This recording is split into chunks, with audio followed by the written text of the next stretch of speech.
ইসলামের আলোকে মুক্তির দোয়া ও আমল। আল্লাহ শিখিয়েছেন, দোয়া হলো সবচেয়ে শক্তিশালী অস্ত্র।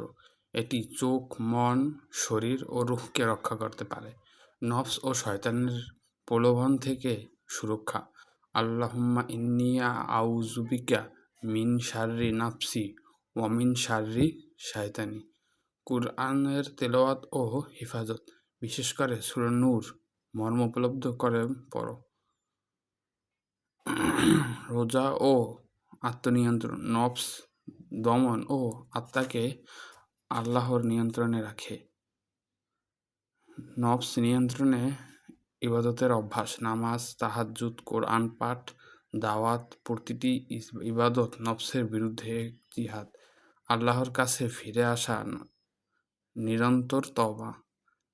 হতাশ হইও না, প্রতিটি সেজদা, কান্না ও তওবা অন্তরে নতুন আলো দেয়। মুক্তি সহজ নয়, কিন্তু প্রতিটি পদক্ষেপ ছোট জয়।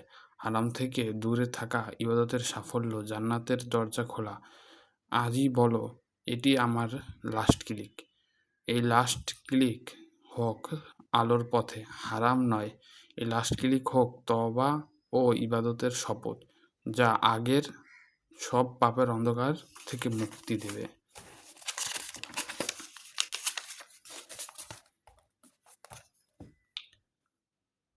তোমরা জিনার নিকটবর্তী হইও না। আপনি কি কখনো ভেবেছেন আল্লাহ কেন এত জোর দিয়ে বলেন তোমরা জিনার নিকটবর্তী হইও না? এটি কোনো সাধারণ নির্দেশনা নয়। এটি একটি সতর্কবার্তা, যা আমাদের আত্মার গভীরে অদৃশ্য সন্ত্রাসবোধ জাগায়। কারণ ব্যভিচার কেবল শারীরিক একটি কাজ নয়, এটি মানুষের মন, হৃদয়, সমাজ এবং ভবিষ্যৎকে অন্ধকার গভীরে ঢেলে দেয়। কুরআন স্পষ্টভাবে জানাচ্ছে, ব্যভিচার প্রথমে মৃদু প্রলোভন মনে হলেও ধীরে ধীরে মানুষকে অস্থিরতা, লজ্জা এবং অপরাধবোধের ফাঁদে ফেলে। আত্মার শান্তি হারায়, পরিবার ভেঙে যায়, সম্পর্ক ধ্বংস হয়, সবই এর ফল।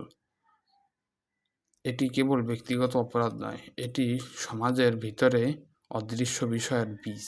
ছোট একটি ভুল থেকে শুরু হয় পরিবারের অশান্তি, যুব সমাজের বিকৃতি, নারী পুরুষের মর্যাদা অবনতি, সবই এর প্রভাব। আমরা কি সত্যিই চাই আমাদের সমাজ এই অন্ধকারের দিকে ধাবিত হোক? আজকের আধুনিক সমাজে এই প্রলোভন আমাদের চারপাশে অবিরত প্রবাহিত হচ্ছে।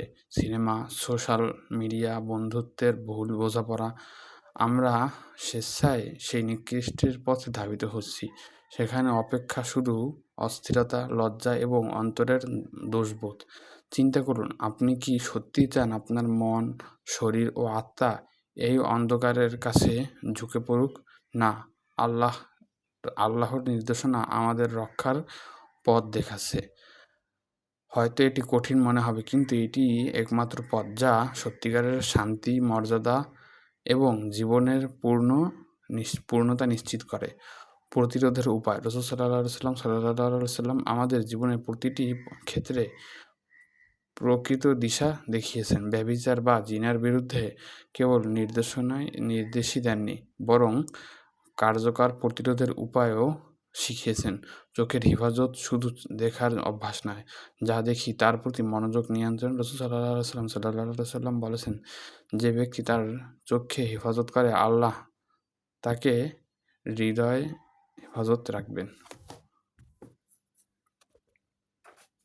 কানের হেফাজত।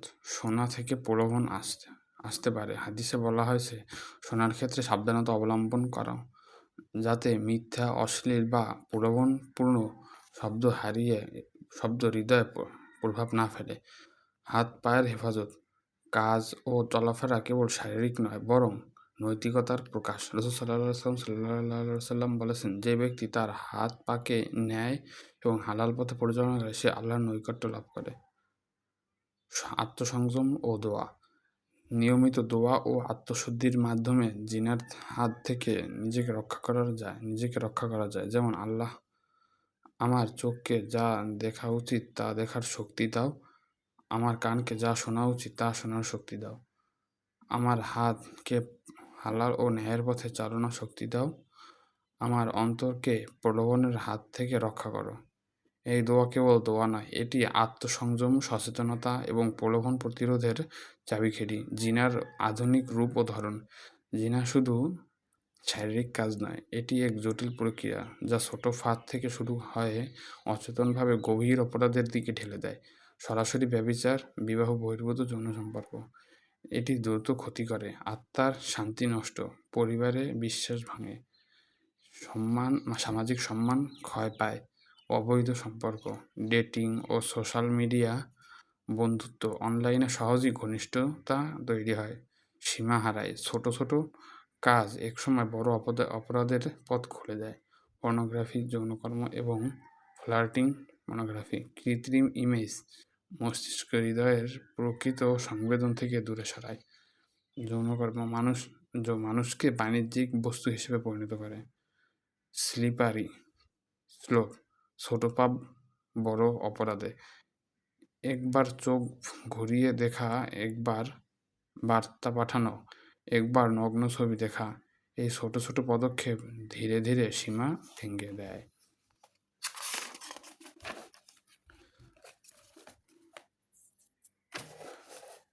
আল্লাহর প্রদত্ত বিকল্প সমাধান।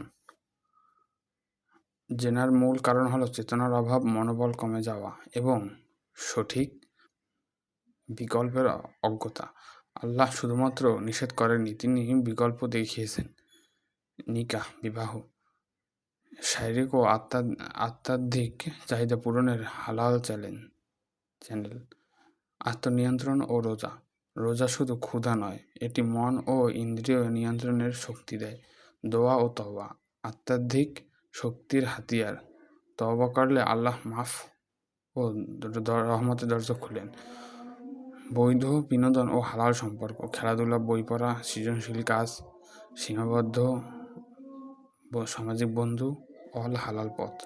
ছোট ছোট পদক্ষেপই বড় পরিবর্তন আনতে পারে। আজই সিদ্ধান্ত নিন, নিকৃষ্ট পথ নয়, আল্লাহ প্রদত্ত বিকল্প পথ বেছে নিন। আমরা সবাই ভুল করি, কখনো অজান্তে, কখনো প্রলোভনে পড়ে, কিন্তু আল্লাহ আমাদের জন্য রেখেছেন সবচেয়ে বড় উপহার, তওবার দরজা সবসময় খোলা। কুরআনে স্পষ্টভাবে বলে, যে ব্যক্তি পাপ করে তারপর তওবা করে সে সত্যি আমার কাছে ফিরে এসেছে।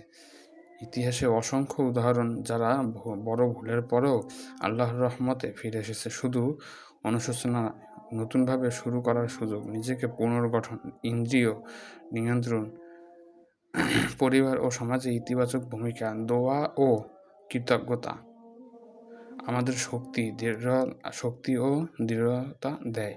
যে ব্যক্তি সত্যিকারের অনুশোচনা করে, আল্লাহ তাকে পুরোপুরি রক্ষা, শান্তি এবং মর্যাদা প্রদান করেন। তওবা মানে কেবল অতীত ভুলের জন্য অনুশোচনা নয়, বরং ভবিষ্যতের জন্য নতুন পথ গড়া।